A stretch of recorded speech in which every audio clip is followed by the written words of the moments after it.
Petit journal de bord, en fait, très simple. Je vais vous parler un peu de ce que j'ai peinturé, des futurs projets qui s'en viennent. Puis si tout ce que vous voulez voir, c'est des petits piou-piou, je vais vous présenter donc des nouveaux poussins d'une poule qui a couvé. Puis également un canard call dog, donc il y a eu une problématique à un œil. Je vais vous en parler un peu plus loin dans la vidéo. Donc en premier lieu, on a en fait ma gratte. Donc je m'en sers pour niveler les chemins. Je vais vous mettre des images de comment elle était avant. En fait, elle était toute rouillée, donc j'ai juste pris le temps de tout bien la peinturer avec une peinture pour métal. Avant ça, donc avant tout projet de peinture pour métal, l'idéal, dans le meilleur des mondes, c'est on sandblast, donc avec du sable et un appareil à pression, un compresseur. J'ai pas fait ça parce qu'à un moment donné, faut pas virer fou non plus.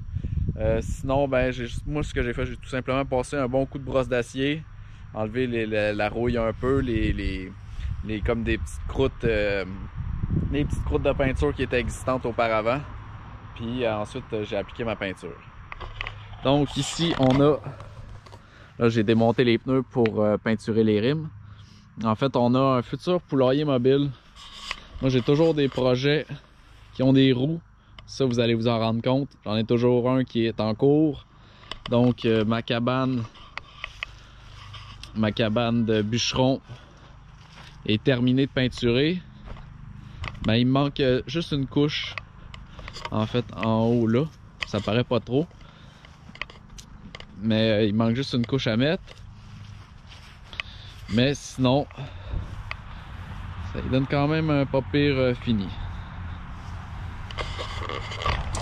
Mais sinon, elle est pratiquement terminée. En fait, il me reste à poser le papier bulle comme j'avais parlé, puis le contreplaqué. Mais pour l'instant, les prix sont trop élevés au niveau du contreplaqué, donc je vais attendre un peu.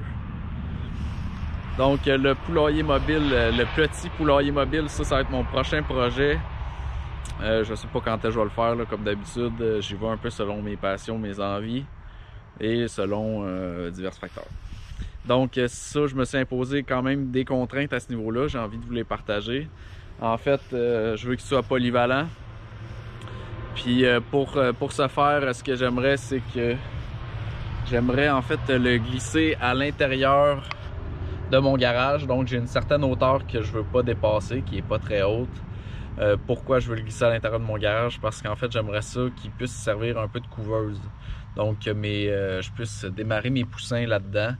Donc en fait, qu'ils puissent avoir leur lieu de vie à l'intérieur. Puis ça va faire en sorte qu'ils vont être acclimatés à ce poulailler mobile-là. Puis ensuite, je vais pouvoir les libérer dans le champ. Donc ça va être pour ce poulailler-là mobile. En fait, la façon dont je le visualise en ce moment, c'est que je veux m'en servir pour quand je fais des poules pondeuses puis des coques.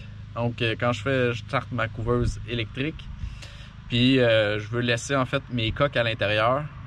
Parce que eux, je suis pas intéressé vraiment à les nourrir, donc à leur donner de la moulée, à les préserver dans le temps, donc à leur fournir leur alimentation. J'aimerais ça qu'ils se débrouillent le plus possible par eux-mêmes pour que ça me coûte des coûts moins élevés, puis je finis toujours par les abattre pour les manger.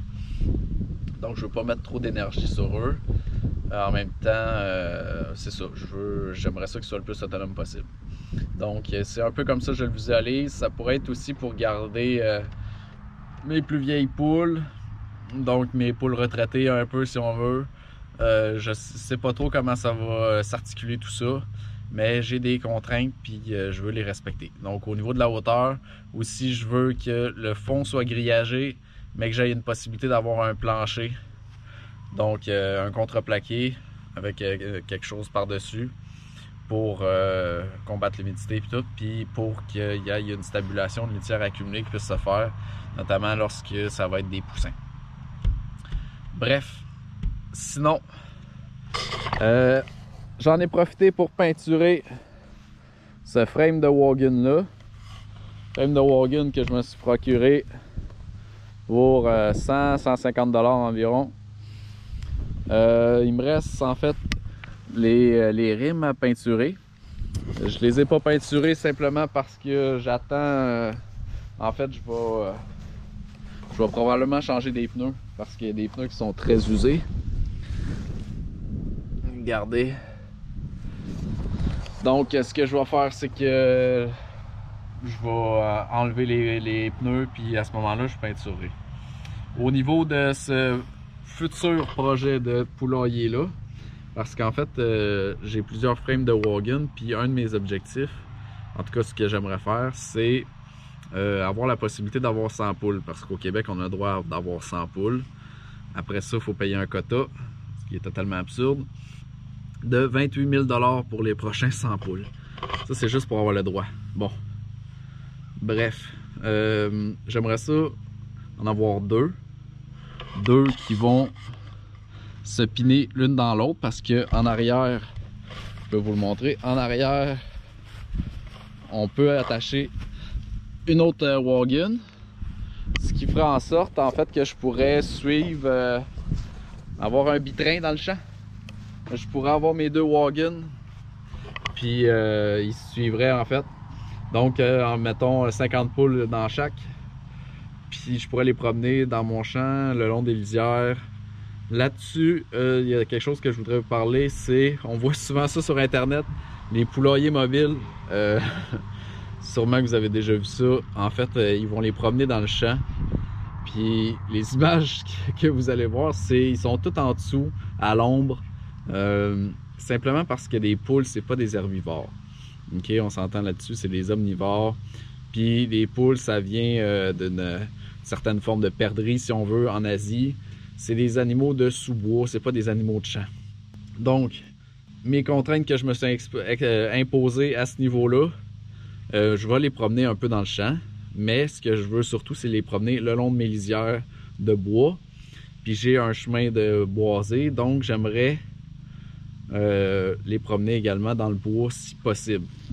Parce que, on s'entend, si les gens les promènent dans le champ, c'est parce qu'il y a des raisons à cela. Les raisons sont les prédateurs.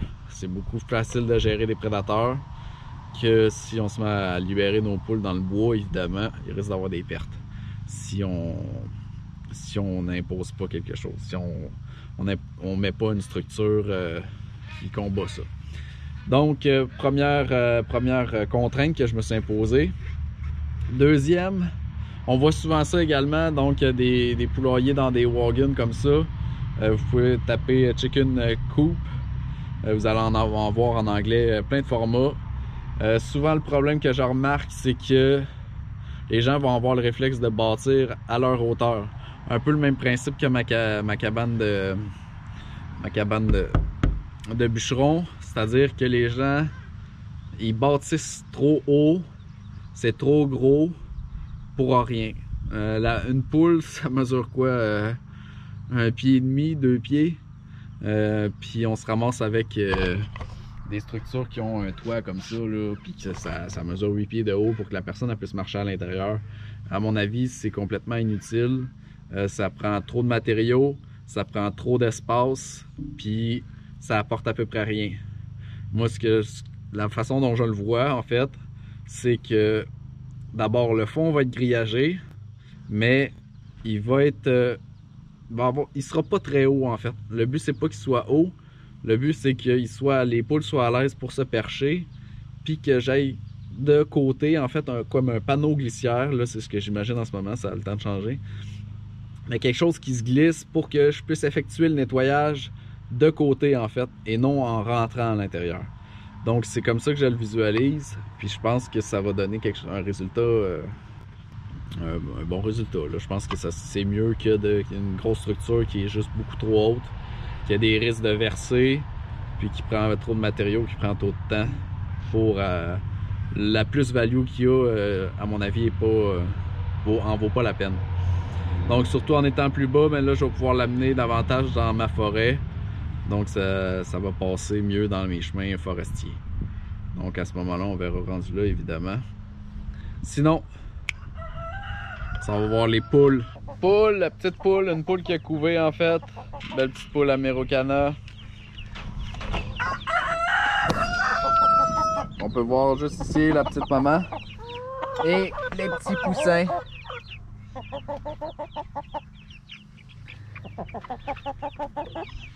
Donc en fait, je leur ai tout simplement mis une niche. une niche à chien que j'ai trouvée dans les vidanges. Puis cet enclos-là, en fait, il m'a été donné par Karine, une fille qui habite pas très loin d'ici, en fait. Puis elle m'a donné ça parce qu'elle déménageait, fait que je la remercie. Puis on va aller voir le petit call duck, la petite canne call duck, en fait, qui a eu un problème à un œil. Donc, en fait, cette petite canne-là, c'est une canne call duck, en fait. Donc, c'est pas les canards qui sont des canards essentiels en autosuffisance, je vous le dis tout de suite. Parce qu'en fait, ils pondent très peu, puis il n'y a pas de viande vraiment là-dessus. C'est vraiment des canards d'ornement, mais des fois, il faut se faire des petits plaisirs. Donc, nous, on a, je pense, 6 ou 7 call duck. Je vous ferai probablement une vidéo un peu d'introduction sur les call duck. Je vais vous montrer quelque chose de beau à un moment donné. Donc, le problème qui est arrivé, en fait, elle s'est fait picosser. Elle a eu un problème au niveau de l'œil. Je pensais que son œil était fini, en fait. Je pensais qu'elle allait devenir aveugle d'un œil. Je trouvais ça vraiment terrible, évidemment. Lui, il est temps qu'il se fasse couper le cou. Je trouvais ça terrible, évidemment. Ce qu'on a fait, c'est que tout simplement avec de l'eau qui a été bouillie, on a donc stérilisé l'eau. Puis avec des lingettes stérilisées, donc spécialisées d'infirmiers dans le fond. On a passé de l'eau avec ma conjointe, donc autour, on a nettoyé donc sa plaie, son œil, son tour de l'œil. Puis là, présentement, en fait, je vais essayer de vous la présenter. Puis là, en fait, son œil, il va beaucoup mieux.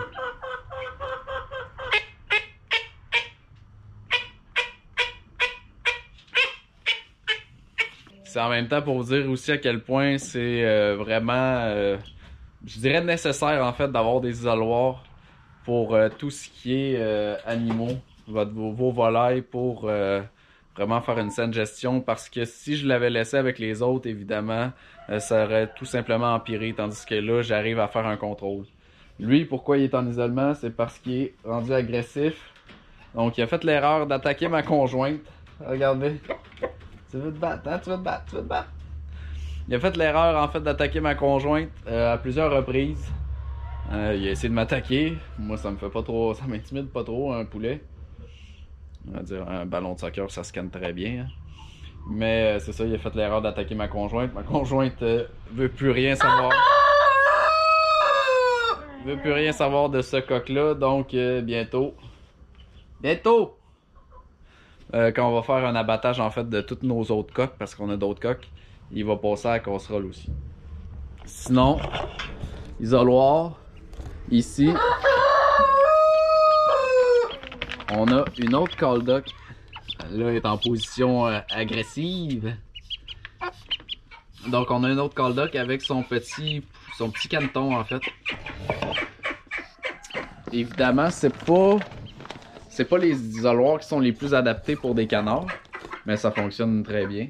On a été obligé de mettre des sacs à plastique, des sacs de moulée en fait, comme protection, parce que le petit canard, en fait, il était capable de sortir par le grillage. Donc, jusqu'à ce qu'il prenne du mieux, qu'il grossisse, il va être dans cet isoloir-là avec sa mère. Puis après ça, on va leur aménager quelque chose à l'extérieur, même principe que les petites poules que vous avez vues.